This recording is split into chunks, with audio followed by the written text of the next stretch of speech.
Welcome to cook with பெருச்சாளி. Subscribe.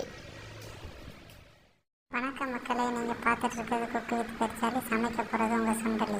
இன்றைக்கி நம்ம ரசம் எப்படி வைக்கிறதுன்னு பார்க்க போகிறோம். எலிக்குட்டி அந்த ஐட்டத்தெல்லாம் இடுறா.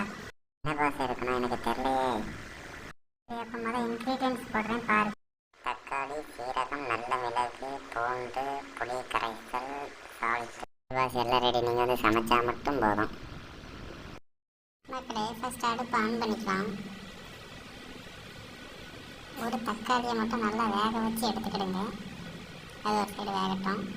நம்ம ஒரு பவுலில் பூண்டு, சீரகம், நல்ல மிளகு, கருவேப்பிலை நாளே எடுத்துருக்கோம். மிக்ஸி ஜாரில் போட்டு நல்லா அரைச்சிக்கலாம். அவிச்ச தக்காளியை நல்லா கடைஞ்சி எடுத்துக்கலாம். நல்ல மையாக கடைஞ்சி எடுத்துக்கிடுங்க.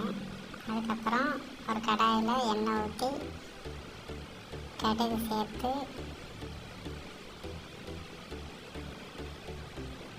எண்ணெய் ஊற்றியாச்சு. அடுப்பை இப்போ கட் பண்ணுறது. ஹலோ, யாருங்க? நல்லா இருக்கு. என் பேர் என்னன்னு கேளு. இருக்கா? என்ன கொடுத்தாங்க உனக்கு இப்போ நல்லா இருக்குங்க? சரி, அப்படி உன் பேர் என்னதான் சொல்லு கூடாது. ஹாசினி.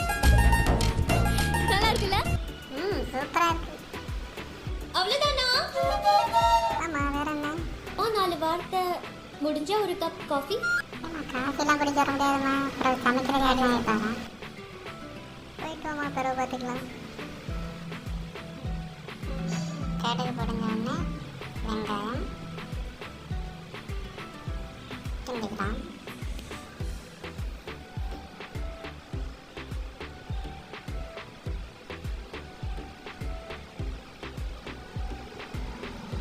வெங்காயம் லைட்டாக வதங்கின உடனே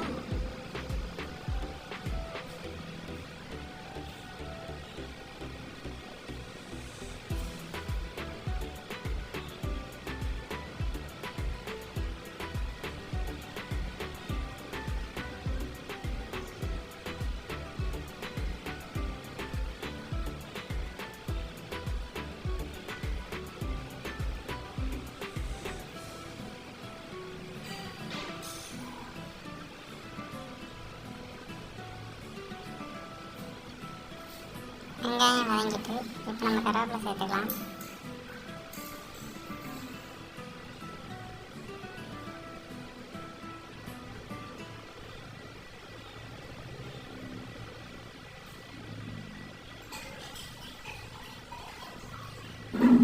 இப்போ வத்தல் சேர்த்து கிண்டிக்கலாம்.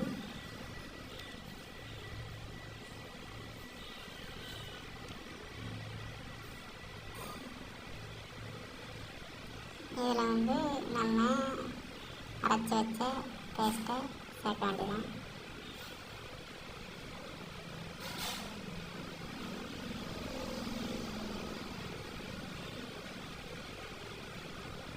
இதுதான் நம்ம அரைச்சி வச்ச பேஸ்ட்டு. இதை நல்லா கிண்டிட்டு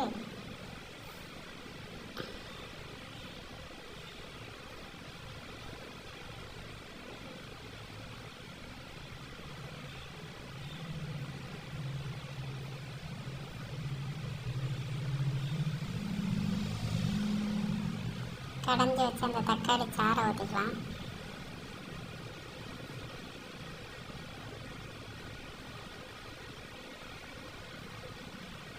தண்ணி ஊற்றிக்கலாம்.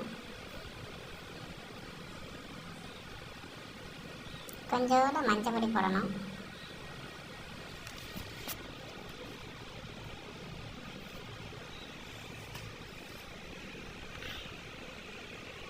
இதையும் நல்லா கலந்து விட்டுட்டு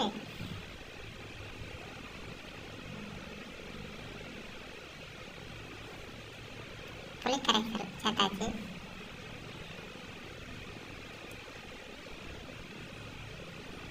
அவ்வளோதாங்க, சுவையான ரசம் ரெடி. உடம்புக்கு ரொம்ப நல்லது. சாப்பிடுங்க, ஹெல்த்தியாக இருங்க.